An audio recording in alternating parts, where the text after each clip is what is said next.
Bloodelves made their debut in Warcraft 3 expansion, The Frozen Throne, and pretty much in that story we saw the High Elves were in pretty bad shape since their homeland had been destroyed by the Undead Scourge, and their leader at the time, Prince Kael'thas, rose up to figure out a way of how to cure his people of their magical addiction, and his solution to that was pretty much enslaving his people to the demon Illidan, who in turn for their service promised to teach them how to sate their magical addiction and become very powerful.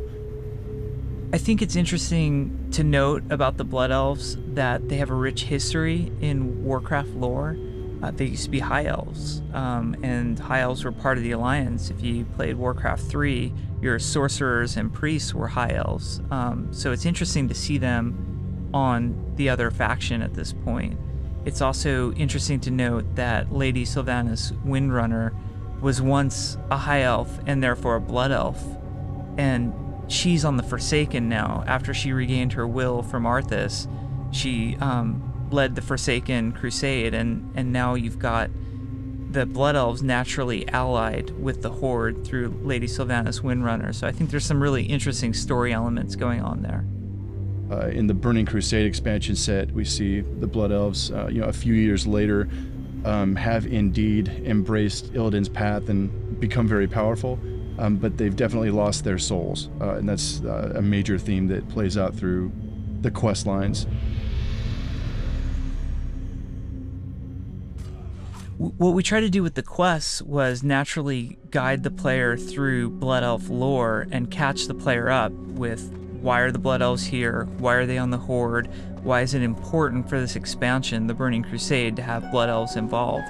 Some of the earliest quests for the Blood Elves, for example, involve using the racial ability.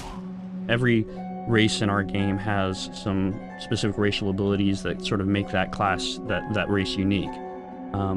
What we did with the Blood Elves is we focused on the kind of vibe that we've built for them, that they're this race that's very addicted to magic, that they can't get enough of it. So both in selecting primarily classes that are mana-oriented classes, and then by also selecting racial abilities that emphasize magic. For example, the mana tap ability that all Blood Elves have that allows them to kind of sap mana from the target and also build up a little bit of a buff that leads into their next ability, which is Arcane Torrent. And Arcane Torrent kind of sucks all the magic in the area around them, silencing nearby targets, and kind of restores some energy or some mana for that character. So what we've done is we've tried to focus on abilities that reinforce those themes that we've developed for the Blood Elves. Blood Elf Paladin was quite an interesting one to talk about, in terms of lore especially. So they refer to themselves as Blood Knights, even though they are paladins. They cannot embrace the light. Rather, they see the light as this thing for them to manipulate. We thought the game would play a lot better at the highest ends if that class option was available for the Horde. So as we sat around trying to figure out, well, this is certainly a break in the lore, how the hell are we going to rationalize this one? We came up with a pretty cool hook, which was Blood Elves overall kind of lost their faith in the light following the events of Warcraft 3. The undead had ruled their kingdom, and the light wasn't there for them in their darkest hour. It was, but they didn't use it very well. And so in their bitterness, they kind of turned from the light, and the prospect of them stealing the light or bending it to their will really meshed with their kit. Their personality really fit that faction, kind of cursed on the inside. But at the same time, they are relatively, attractive race. At a glance, they kind of might not look like they fit on there, but when you play the game and you get into their quests and their story and you start seeing more of their emotes and sort of the subtleties of the race, you'll really see that, yeah, they obviously fit on the Horde.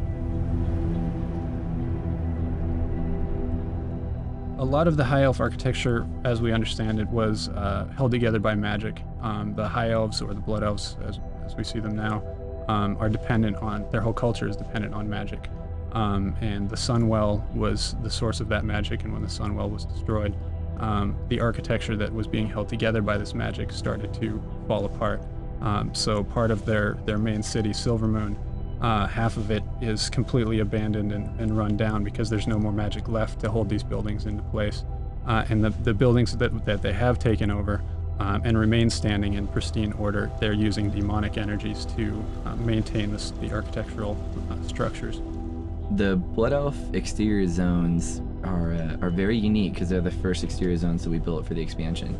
So we were learning some lessons along the way, but I think that we tried to do a pretty good job in making something different for players than they've experienced before. And the main thing about that stands out is Silvermoon City. Silvermoon City is the home city for the Blood Elf race, so the Horde was finally able to get its giant grand city. So Silvermoon City is a great example of one of these areas. It has the pristine area which the Blood Elves have been rebuilding and was untouched from Arthas. There's the dead scar that goes right through the center of the city and is complete and utter devastation. Then the ruins of Silvermoon, which have been abandoned, they got cut off by the Scourge, so they haven't bothered to rebuild that. They just moved everybody over to the pristine side. We decided to take one half and make it the city proper, and take the other half and turn it into what we call like a sub-zone, which is a small area that we expect players to quest and adventure in. And that's where we send players on early in the game. So they go through there, they play a couple quests, and then they exit out into the rest of Eversong, which would be the rest of the actual Blood Elf zone. Well, Sunstrider Isle plays a pretty big history into the Blood Elves because originally they've been there for a long time, but they've been pushed there. Originally they were out over the rest of Eversong, a little bit of the Ghostlands, but over time they've been oppressed and pushed back.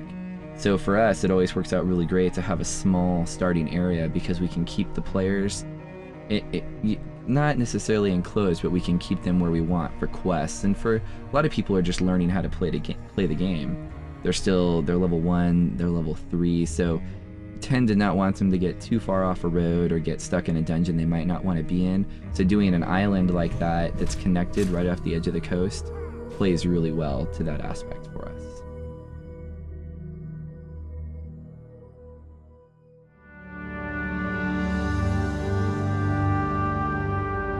For the Blood Elf outfits, we wanted to pull from some of the same designs that are prevalent in the rest of their environments. A lot of their designs are really regal and pretty. There's a lot of gold, intricate filigree, and a lot of primary colors, reds, purples.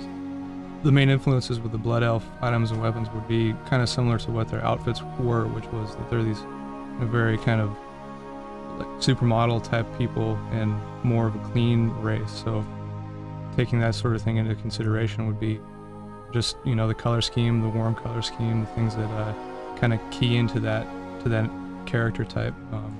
They're very much like a red and a gold color scheme, like kind of red bases with gold accents. So we always want to kind of hammer that home and make sure that that's a very primary part of what makes up their weapons and all the stuff that they're doing. We're trying to kind of make it seem like the Blood Elves are the evolution Night Elves. They are, the step up. They've kind of evolved. They were, in love with magic, and they had this lust for magic. So they kind of shied away more from the traditional Night Elf feel. So the differences are, they are definitely a lot more dynamic. Maybe not very gymnast or very flowing. But a lot more stronger looking in terms of posing, and their posture, their silhouettes are definitely strike a little bit more dynamic feel to them.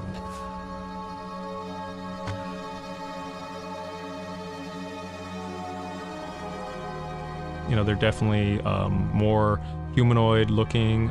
They don't really have any dangly parts or holes in their faces or huge horns or anything. A lot of people who like the aesthetics and the look of the Night Elves will definitely like the Blood Elves. Yeah, the dance is pretty obvious, I think. The animators kind of surprised all of us with that one. The male dance, we did Napoleon Dynamite, and in the movie Napoleon Dynamite, there's a scene where Napoleon does a really funky dance routine on stage in front of his high school.